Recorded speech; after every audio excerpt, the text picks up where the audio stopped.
Olá, você que acompanha o Jornal de Pomerode nas nossas redes sociais, no nosso YouTube. Nós estamos aqui novamente no nosso estúdio para mais uma entrevista especial com o deputado Napoleão Bernardes, que veio conversar um pouco conosco sobre os investimentos aqui em Pomerode e também os projetos para o futuro. Deputado, seja muito bem-vindo aqui ao Jornal de Pomerode, primeiramente. Isadora, obrigado pela oportunidade. É sempre muito bom poder estar em Pomerode, cidade xodó, querida aqui por toda a nossa região, uma cidade reconhecida pelo seu povo, pela sua gente, pela cultura, pela tradição, pela sua beleza, pelo encantamento no Brasil e no mundo. Estar em Pomerode faz sempre bem e é ótimo voltar aqui ao Jornal de Pomerode. Obrigado, Isa. Obrigada também. Então a gente vai começar falando da sua relação com Pomerode. O senhor foi prefeito de Blumenau, tem uma relação muito próxima aqui com a região, um carinho muito grande por Pomerode, agora também na Alesc. E na última semana falou sobre a destinação de R$1 milhão aqui para Pomerode para diversos projetos, como uma praça no Ribeirão Solto, também um aparelho de ultrassonografia animal, para essa aquisição. Fala um pouquinho sobre esses projetos, a destinação desse recurso para Pomerode e a importância deles para a comunidade. É sempre bom estar em Pomerode. Eu, desde os meus tempos de prefeito de Blumenau, sempre convivi aqui com Pomerode. Blumenau e Pomerode são cidades, além de vizinhas, amigas, irmãs. Aqui eu tenho vindo com muita frequência a trabalho, pelo meu mandato de deputado estadual, sempre presente, trazendo recursos e investimentos, mas também venho a passeio, venho a lazer, venho com a minha família, curto muito aqui com a minha filha, nosso tempo livre. A gente sempre prioriza Pomerode com muito carinho, então a gente está sempre por aqui mesmo. E eu estou muito feliz fazendo um balanço aqui do nosso mandato, metade do mandato, mais de R$1 milhão investidos em Pomerode, um grande parque na região do Ribeirão Solto, recursos na área da agricultura, uma ultrassonografia para esse atendimento veterinário, um carro também para a equipe da agricultura poder fazer o seu trabalho. A gente trouxe recursos para entidades comunitárias, entidades que prestam um relevante serviço comunitário, bombeiros voluntários, a própria PAI, a Associação Visite Pomerode, para essa promoção turística aqui do município de Pomerode. E um grande investimento que não é só em Pomerode, mas é em todos os 14 municípios do Médio Vale, do Vale Europeu, parquinhos, playgrounds para unidades de ensino. Só que em Pomerode são 4 e a gente está levando isso por todo o Médio Vale, pelo Vale Europeu, até porque, Isa, a primeira infância, que é do 0 aos 6 anos, é o momento mais importante para o desenvolvimento de qualquer ser humano. E hoje tem essa questão do celular, que na verdade tem as suas vantagens e tem as suas virtudes, mas tem tornado também muitos dependentes. E a gente precisa voltar com que as crianças tenham o direito sagrado de brincar, de curtir, de interagir entre si, de brincar com os amigos, de conviver com outras crianças, estar ao ar livre. Isso é bom para o desenvolvimento humano, social. Isso gera uma nova geração mais saudável, mais feliz, com menos remédio, com menos depressão e com certeza com mais capacidade aí em relação ao presente e ao futuro. Então a gente está muito feliz com os investimentos em Pomerode, mais de R$1 milhão que estão investidos em várias áreas do desenvolvimento aqui da cidade.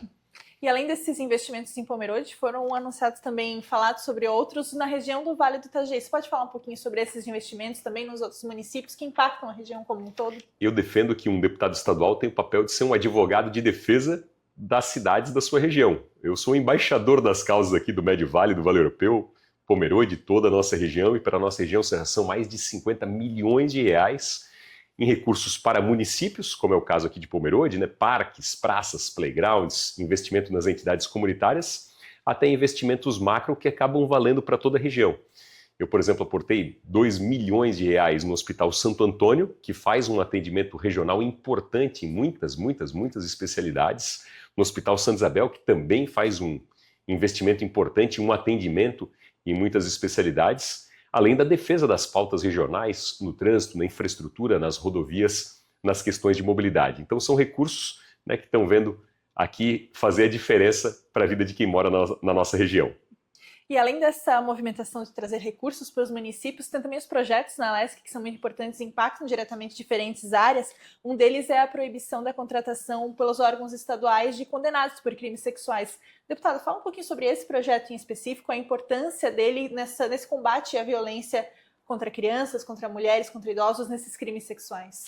Olha, todo crime tem que ser repudiado. E quem vai trabalhar com o público, ou seja, quem vai trabalhar na administração pública, sobretudo com o público, tem que ter um filtro muito criterioso. E poder público, atendimento ao público, lidar com pessoas, não é lugar para quem tem a condenação por crime sexual. Muitas vezes, alguns concursos exigem as certidões, mas depois na promoção, na carreira, exige simplesmente uma chamada autodeclaração.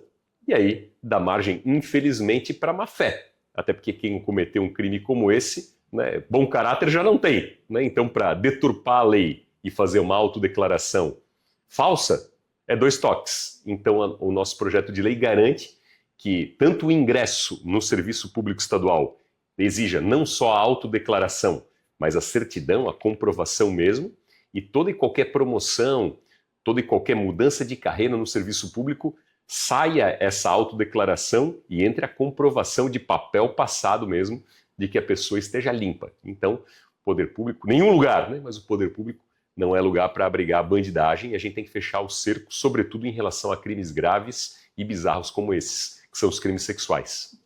E outra pauta importante também é relacionada à universidade gratuita, né? Essa fiscalização dessa concessão de bolsas para os alunos. Como é que funciona essa regulamentação? O que está sendo feito para coibir essas fraudes num programa que é uma iniciativa do governo do estado? A iniciativa é importante, a gente aprovou na Assembleia, fui um dos grandes defensores. Agora, como todo e qualquer programa novo, arrojado e ousado, tem que ter o seu aperfeiçoamento. É com o andar da carruagem que vai se ajeitando, né, e vão sendo feitas, né, as adequações aí que sejam necessárias. Então, um programa importante. Hoje muitos milhares de catarinenses têm a oportunidade de ter uma universidade gratuitamente em instituições de excelência. Na nossa região a gente tem a FURB em Blumenau, tem a Unifeb em Brusque, tem a Unidade no Alto Vale, a Univale em Itajaí, só para falar das mais perto aqui da nossa região, todas as instituições de excelência em que se faz a faculdade de graça. Então o programa é importante, é claro, tem que ser aperfeiçoado. E a gente fez mais um pacote de ajustes agora. O governo, inclusive, acatou várias sugestões nossas para mais controle, para mais aperfeiçoamento, para que a bolsa vá para quem realmente precisa. E que quem receba aquilo que não precisa, que isso volte, esse recurso seja resgatado e volte esses recursos para aplicar naqueles que mais precisam. Então esse tem sido o nosso olhar. Olhar de prioridade para quem precisa de verdade, até para que mais e mais que precisam mesmo possam ser de fato incluídos. Falando sobre outro projeto também, que é o Denúncia Segura, né? Ele tem o objetivo de garantir o sigilo de identidades de vítimas e também de quem denuncia crimes de violência doméstica, familiar. Fala um pouquinho sobre essa iniciativa, como é que ela funciona e qual é o principal objetivo dela na prática. Olha, há uma coisa muito curiosa no Brasil. O processo propriamente dito de crimes de violência doméstica, violência familiar, esses crimes, pelo Código de Processo Penal, o processo em si é sigiloso. Tem o segredo de justiça. Só que o inquérito, que é a fase preliminar, que é a fase policial, a fase anterior, esse não tem o segredo de justiça. Então, às vezes, a vítima fica inibida, né? Ela não quer aparecer e muitas vezes ela também não quer constranger uma testemunha, ela não quer arrolar uma testemunha porque esses dados ficam abertos ali. Então, a gente propôs esse projeto para garantir que aquilo que o processo penal já garante, que é o sigilo, a privacidade da vítima, das testemunhas, o segredo de justiça, que o segredo de justiça do processo valha também já na primeira etapa, que é a fase do inquérito, daquela investigação preliminar, para preservar a intimidade da vítima, mas também para não constranger as testemunhas e, com isso, o processo ter efetividade. A própria Polícia Civil se manifestou favorável, o Ministério Público se manifestou favorável, então a gente está nos finalmente aí para buscar transformar isso em lei. E por fim, falando de projetos, tem um relacionado à economia, que é relacionado à redução da cobrança do IPVA, com um desconto de 5% para quem tiver inscrito no Registro Nacional Positivo de Condutores. É para premiar, né, quem tem uma boa conduta no trânsito. Fala um pouquinho sobre essa iniciativa, esse projeto, a importância dele, como é que ele funcionaria na prática. Essa é uma grande conquista, porque no início do mandato eu já fui o autor e viabilizei uma lei extraordinária que está em vigor e está valendo, que é o limite na cobrança abusiva do IPVA. O deputado não pode mexer no valor, não cabe ao deputado mexer na alíquota. Aí a gente criou um artifício jurídico, criamos uma trava, um limitador. Hoje em Santa Catarina ninguém que tem carro ou moto vai pagar o IPVA acima da inflação. Isso é uma conquista, uma lei do nosso mandato. Só para dar um exemplo, não muito longe, 2021 essa lei não estava em vigor. A inflação no Brasil já foi alta, 10%. E o IPVA subiu 3 vezes a inflação, o triplo de uma inflação que já era alta, subiu 33%. Então isso é um assalto no bolso do contribuinte, é uma vergonha inadmissível. Então isso nunca mais vai acontecer na história de Santa Catarina. Com uma lei nossa, ninguém vai pagar o IPVA acima da inflação, isso está garantido. O IPVA vai variando de acordo com o valor de mercado do veículo, mas se em algum ano isso ultrapassar a inflação, aplica a trava, aplica o teto, aplica o limite. E o que eu descobri é que o Código de Trânsito dá uma margem. Como eu disse, o deputado não pode mexer na alíquota, mas o Código de Trânsito dá uma margem de um benefício fiscal para quem não tenha levado multa nos últimos 12 meses. Pode-se estabelecer um desconto, e aí eu coloquei o teto máximo que o Código de Trânsito prevê, que é 5%. Então isso é uma brecha que tem no Código de Trânsito. Como eu disse, o deputado não pode mexer na alíquota, mas ali tem uma brecha legal. Então a gente colocou o topo, o teto, né, um desconto de 5% no IPVA de quem não tenha levado multa nos últimos 12 meses, que é o critério do Código de Trânsito. Não salva a lavoura, mas já ajuda. A gente conseguiu evitar que o IPVA suba acima da inflação, já é conquista nossa, e agora estamos lutando para que pelo menos tenha um descontinho no IPVA para quem não tenha levado multa nos últimos 12 meses, que é o critério do Código de Trânsito. E, deputado, pensando nessa atuação, nesse mandato, né, que chegando ao fim, ano que vem, ano eleitoral, teremos processo eleitoral novamente, existe o seu desejo de concorrer novamente a uma vaga no Legislativo? A gente pode contar com a sua pré-candidatura já para o deputado estadual na próxima eleição? O objetivo é esse. Eu estou no meu primeiro mandato, ainda é o primeiro mandato, e com certeza uma eventual segunda oportunidade, né, se for o desejo das pessoas, a gente está lá com mais experiência, com mais vivência, com mais musculatura, com mais força para trazer ainda mais. Se num primeiro mandato a gente já trouxe tanto para Pomerode, mais de R$1 milhão, para a região, mais de 50 milhões de reais, leis importantes que poupam o bolso do contribuinte, como a lei, né, que limita a cobrança abusiva do IPVA. Né? Se num primeiro mandato a gente já teve tantas conquistas, com certeza num segundo a gente pode ter ainda mais. Então o objetivo, né, a nossa pré-candidatura é a reeleição. Estamos trabalhando nesse sentido, né, da pré-candidatura a mais um mandato de deputado estadual. Deputado, muito obrigada então pela visita aqui ao Jornal de Pomerode, à cidade de Pomerode. Tenho certeza que sempre estará de braços abertos para recebê-lo e é sempre um prazer tê-lo aqui conosco. Isa, obrigado. Um abração para toda a gente amiga de Pomerode, da região.